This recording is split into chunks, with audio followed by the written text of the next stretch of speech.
안녕하십니까. 이동환TV입니다. 구독 꼭 눌러주시기 바랍니다. 역사에는 개혁을 외치다가 실패하여 죽임을 당했으나 후세에 큰 교훈을 주는 선각자들도 있습니다. 고려의 신돈, 조선의 조광조, 조선 말기의 김옥균 등입니다. 김옥균은 조선 말기의 사상가, 정치가, 개혁가입니다. 그는 1851년 충청도 공주군에서 태어났으며 그가 태어났을 때에 백옥같이 얼굴이 희다하여 이름을 옥균이라 지었다고 합니다. 6살에 당대 정계의 거물인 오촌 당숙인 김병기의 양자가 되었습니다. 어려서부터 시문과 서화 등 다재다능함을 보였습니다. 1872년 문과 알성시에 장원 급제하고 성균관 전직이 임명되었습니다.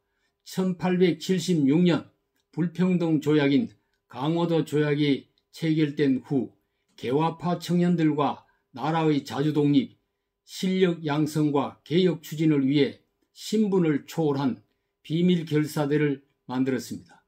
1881년 신사유람단을 만들어 일본의 신문물을 시찰하고 왔습니다.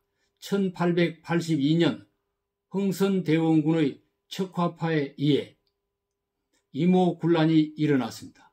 그러나 청나라가 개입하여 난이 수습되었으며 척화파가 축출되고 개화파 청년들이 득세하게 되었습니다.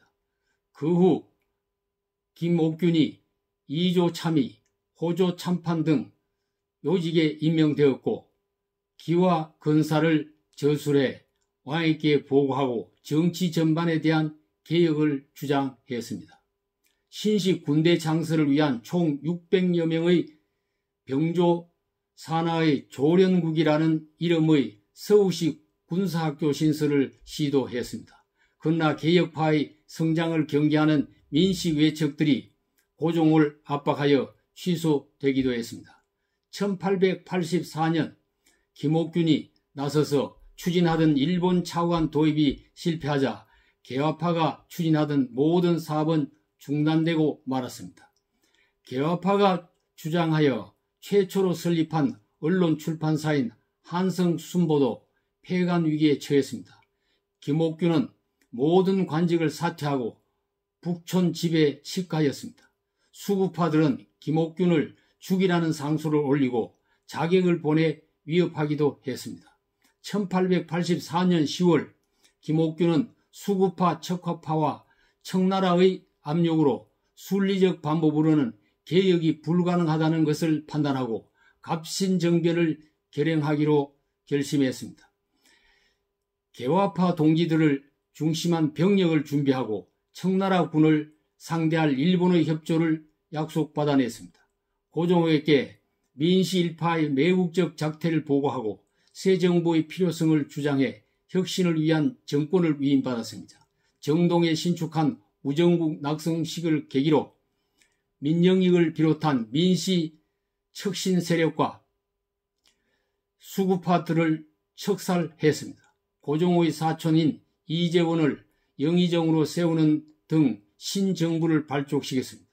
김옥균은 호조 참판을 맡아 필요한 재원을 조달하기로 했습니다. 내각 구성을 마친 새 정부는 14개 조항의 강령과 7개 조항의 개혁안을 발표했습니다. 첫째, 청에 잡혀간 대원군은 황국시키고 청에 대한 조공을 폐지한다. 둘째, 문벌을 폐지하고 능력에 따라 인재를 등용한다. 셋째, 조세 제도를 개혁하여 관리의 부정을 막고 가난한 백성을 보호하여 국가 재정을 올린다. 넷째, 내사부를 없애고 그 중에서 우수한 자를 관직에 등용한다. 다섯 번째, 탕관오리 중에 그 죄가 극심한 자는 처벌한다. 여섯 번째, 백성들에게 빌려주었던 정부 소유의 환자민은 모두 탕감하고 받지 않는다. 일곱 번째, 규장각은 폐지한다. 여덟 번째, 빠른 시일 내에 순금을 두어 치안에 주력한다. 아홉 번째, 해상공국은 폐지한다.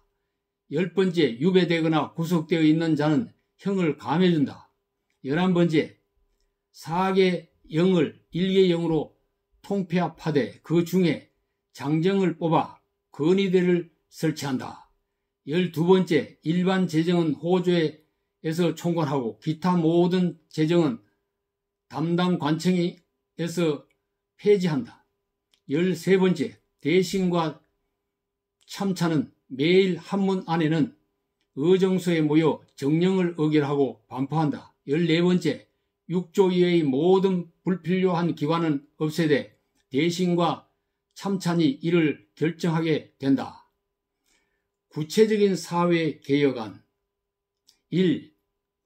전 국민은 삭발한다. 2. 외국 유학생을 선발하여 파견한다. 3.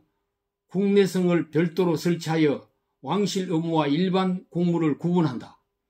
4. 국왕을 성상, 폐하로 칭하여 타국의 황제와 동등하게 예우하며 대조선국의 존엄을 유지한다. 5. 지금까지 관제를 폐지하고 내각에 6개의 부서를 둔다. 6. 과거 제도를 폐지한다. 7. 내외의 공채를 모집하여 국가재정을 충실히 한다. 선진적이며 야심찬 김옥균의 갑신혁명은 청나라의 힘을 빌린 민씨, 척신파와 수구파들의 역공으로 3일 만에 패배하고 말았습니다. 김옥균은 겨우 피신하여 인천에서 일본행 배를 타고 망명을 했습니다. 일본에서도 여러 차례 암살의 위기를 넘기면서 재기를 시도했으나 일본의 비협조로 성사되지 못했습니다. 청나라 이용장과 담판하기 위하여 상하이로 건너갔다가 수구파 일당이 보낸 홍종우에 의해 암살되고 말았습니다. 조선으로 송환된 김옥균의 시체는 부관 잠시된 후에 그의 시체를 토막 내어서 팔도에 효수하게 했습니다. 그의 죄목은 왕명을 거역하고 동양평화를 위협했다는 것이었습니다. 후일 개혁파가 집권하여 복권이 됐으며 일제강점기 순종에 의해 충달공의 시호가 추서되었습니다. 김옥균의 개혁이 왕을 배경으로 하고 저변의 지지가 미약하고 일본 외세를 의지한 단점이 있었지만 그의 개혁 사상이 정책으로 실현되었다면 일제강점도 남북 분단도 없는 위대한 대한민국이 출현해 세계를 주도했을지 모릅니다. 기득권 세력들이 거대한 꽃을 피울 새싹을 잘라 버렸습니다. 지금도 우리가 미래의 화려한 꽃이 되고 찬란한 열매가 될 문화의 새싹을 죽이고 있는 것은 아닌지 우리 스스로를 돌아보고 돌아봐야 합니다. 감사합니다.